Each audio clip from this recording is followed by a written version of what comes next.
SBI India का सबसे बड़ा कमर्शियल बैंक है जिसकी भारत में 24,000 से भी ज्यादा शाखाएं हैं। Find us. एसबीआई का फुल फॉर्म है स्टेट बैंक ऑफ इंडिया, जिसे हिंदी में भारतीय स्टेट बैंक कहा जाता है।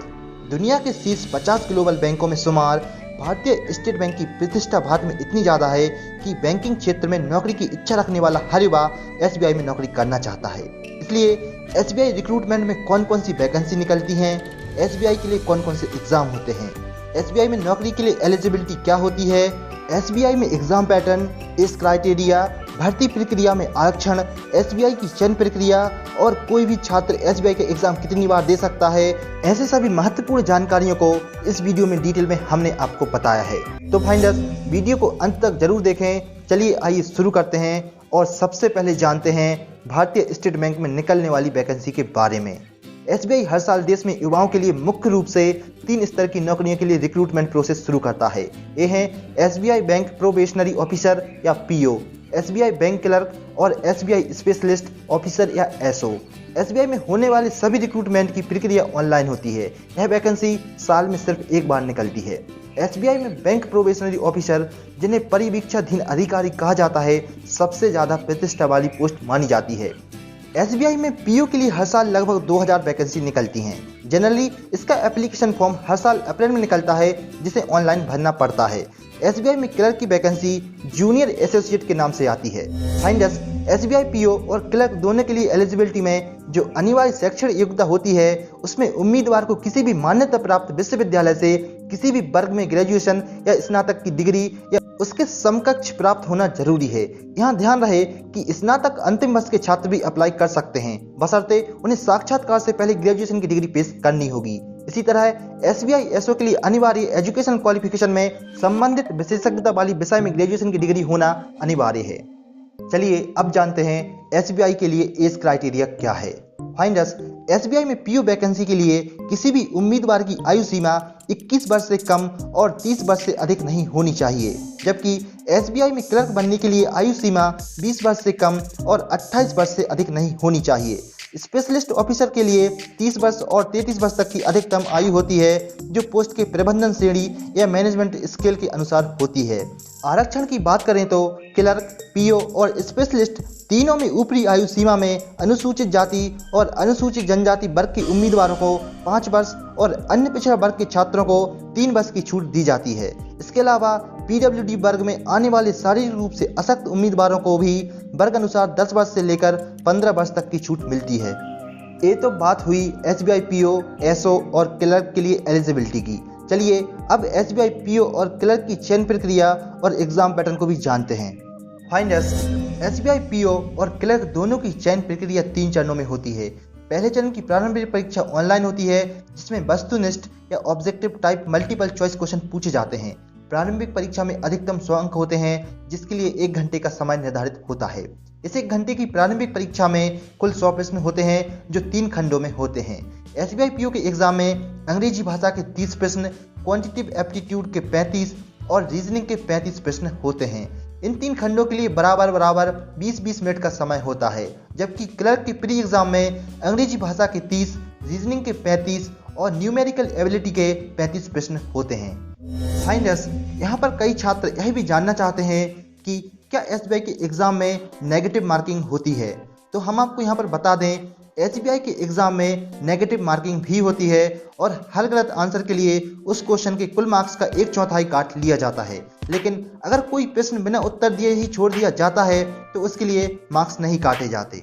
चलिए आगे बढ़ते हैं और जानते हैं कि एसबीआई पीओ और क्लर्क की फर्स्ट फेज की प्री परीक्षा के बाद दूसरे चरण की मुख्य या मेन परीक्षा के लिए कुल वैकेंसी से 10 गुना उम्मीदवारों को बुलाया जाता है। एसबीआई पीओ की मुख्य परीक्षा में वस्तुनिष्ठ और वर्णनात्मक दोनों तरह के प्रश्न होते हैं। वस्तुनिष्ठ परीक्षा 3 घंटे की होती है, जिसमें कुल 200 अंकों के 4 सेक्शन या खंड होते हैं। पहला खंड रीजनिंग एंड कंप्यूटर एप्टीट्यूड का होता है, जिसमें कुल 45 प्रश्न होते हैं, जिसके लिए अधिकतम 60 मार्क्स निर्धारित होते हैं। इस पहले सेक्शन के लिए 1 घंटे का समय होता है। पीओ की वस्तुनिष्ठ परीक्षा का दूसरा section data analysis and interpretation का होता है, जिसमें कुल 35 प्रश्न होते हैं। इस सेक्शन के लिए भी अधिकतम 60 अंक होते हैं और समय 45 मिनट होता है। तीसरा खंड सामान्य ज्ञान, अर्थव्यवस्था, बैंकिंग के बारे में होता है, जिसके लिए कुल 40 प्रश्न होते हैं, जिन्हें 35 मिनट का समय दिया जाता है। इस तीसरे खंड के लिए मैक्सिमम मार्क्स 40 होते हैं। इसके बाद चौथा और अंतिम खंड अंग्रेजी भाषा का होता है, जिसमें 35 प्रश्न और अधिकतम 40 अंक होते हैं।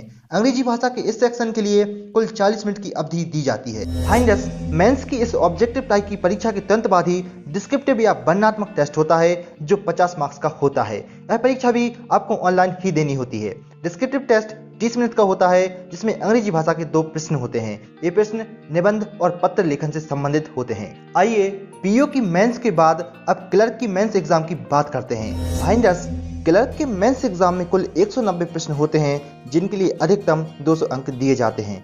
क्लर्क पोस्ट की मेंस परीक्षा 2 घंटे और 40 मिनट की होती है। इसमें भी 4 खंड होते हैं, जो general, financial awareness, English, quantitative aptitude और रीजनिंग एबिलिटी तथा कंप्यूटर एप्टीट्यूड में विभाजित होते हैं। क्लर्क के लिए मेंस एग्जाम में जो सब्जेक्टिव परीक्षा होती है, उसमें अंग्रेजी के अलावा एक स्थानीय भाषा के ज्ञान का टेस्ट भी होता है। मेंस एग्जाम में सफल हुए उम्मीदवारों को थर्ड फेज यानी तीसरे चरण की परीक्षा के लिए बुलाया जाता है। यह संख्या कुल रिक्तियों से 3 गुना होती है। इस तीसरे और अंतिम चरण को समूह कार्य और साक्षात्कार कहा जाता है।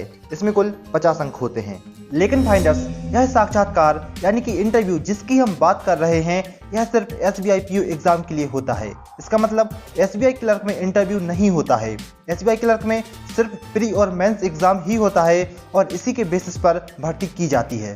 फाइंडर्स, अब कुछ लोगों के मन में सवाल उठ रहा होगा कि क्या तीनों चरणों के एग्जाम के नंबर अंतिम मेरिट लिस्ट के लिए जुड़ते हैं। तो हम आपको बता दें, अंतिम चयन या मेरिट लिस्ट के लिए मुख्य परीक्षा और तीसरे चरण की परीक्षा, समूह कार्य और साक्षात्कार के अंकों को ही जोड़ा जाता है। एसबीआई अपने रिक्रूटमेंट एग्जाम के लिए पूरे इंडिया में परीक्षा सेंटर बनाता है। एसबीआई बैंक पीओ परीक्षा में सफल होने वाले अभ्यर्थियों को कनिष्ठ प्रबंधन श्रेणी इसके लेख में रखा जाता है, जिनकी शुरुआती बेसिक सैलरी 27,620 रुपए होती है। हालांकि ये अधिकारी 2 वर्ष की परिवीक्षा या प्रोबेशन पीरियड में रहते हैं, जिसके बाद ही इन्हें स्थायी किया जाता है। एसबीआई जूनियर एसोसिएट या क्लर्क की शुरुआती बेसिक सैलरी 13,075 रुपए होती है। एसबीआई पीओ की तरह ही क्लर्क के पद पर नौकरी पाने वाले उम्मीदवारों को भी प्रोबेशन पीरियड में रहना पड़ता है। यह पीरियड न्यूनतम 6 महीने का होता है। आइए एसबीआई पीओ और क्लर्क की एग्जाम के बाद अब हम एसबीआई एसओ एग्जाम की बात करते हैं। फाइंडर्स, भारतीय स्टेट बैंक में जिस स्पेशलिस्ट ऑफिसर की वैकेंसी निकलती है, उसे विशेषज्ञ सर्वंग के अधिकारी कहा जाता है। इसमें आईटी, कंप्यूटर साइंस और अन्य विषयों के स्पेशलिस्ट नौकरी के लिए अप्लाई कर सकते हैं। यहाँ ध्यान देने की बात यह है कि एसओ के एग्जाम में कोई मेंस परीक्षा नहीं होती, सिर्फ एक ऑनलाइन लिखित परीक्षा और साक्षात्कार के आधार पर ही नौकरी मिल जाती है। इस ऑनलाइन परीक्षा में सामान्य अभिरुचि और व्यावसायिक ज्ञान के बारे में प्रश्न पूछे जाते हैं। एसबीआई स्पेशलिस्ट ऑफिसर के रिक्रूटमेंट की अंतिम मेरिट लिस्ट में ऑनलाइन परीक्षा का 70% और साक्षात्कार का 30% वेटेज होता है। एसओ के रिक्रूटमेंट में दूसरे नियम एसबीआई पीओ और क्लर्क की परीक्षा के जैसे ही लागू होते हैं। फाइंडर्स, भारत में सरकारी बैंकों में नौकरी के लिए आईबीपीएस की रिक्रूटमेंट एग्जाम से एसबीआई की रिक्रूटमेंट एग्जाम थोड़े ज़्यादा कठिन होते हैं। इस एग्जाम में नकल रोकने के लिए बायोमेट्रिक वेरिफिकेशन भी होता है। एसबीआई एक सरकारी बैंक है, इसलिए सरकारी आरक्षण की नीति इसमें भी लागू है। एसबीआई में भी अनुसूचित जाति, अनुसूचित जनजाति, अन्य पिछड़ा वर्ग और ईडब्ल्यूएस या इकोनॉमिकली वीकर सेक्शन के लोगों के लिए आरक्षण मिलता है। फाइंडर्स, अनारक्षित यानी कि जनरल वर्ग के उम्मीदवार एसबीआई का एग्जाम 4 बार, ओबीसी, नॉन क्रीमी लेयर वर्ग के 7 बार और एसटीएससी वर्ग के छात्र जब तक आयु हो तब तक इस एग्जाम को दे सकते हैं। फाइंडर्स, एसबीआई विश्व की सबसे बड़ी कंपनियों की लिस्ट यानी फॉर्च्यून 500 में भी अपना नाम दर्ज करा चुकी है। एसबीआई में काम करने वाले बैंक अधिकारियों को एसबीआई के विदेशों में मौजूद शाखाओं में भी काम करने का मौका मिल सकता है। फाइंडर्स, इस जानकारी के अलावा अगर आप कोई अन्य और जानकारी एसबीआई के बारे में जानना चाहते हैं तो आप हमसे कमेंट करके पूछ सकते हैं। फिलहाल आप इस वीडियो को लाइक कर इसे शेयर जरूर करें और साथ ही साथ हमारे इस चैनल को सब्सक्राइब कर बेल आइकॉन जरूर दबाएं, ताकि आप इसी प्रकार की जानकारी लगातार प्राप्त कर सकें। चलिए फाइंडर्स, मिलेंगे अगले वीडियो में कुछ और जानकारी के साथ। तब तक के लिए गुड बाय, टेक केयर।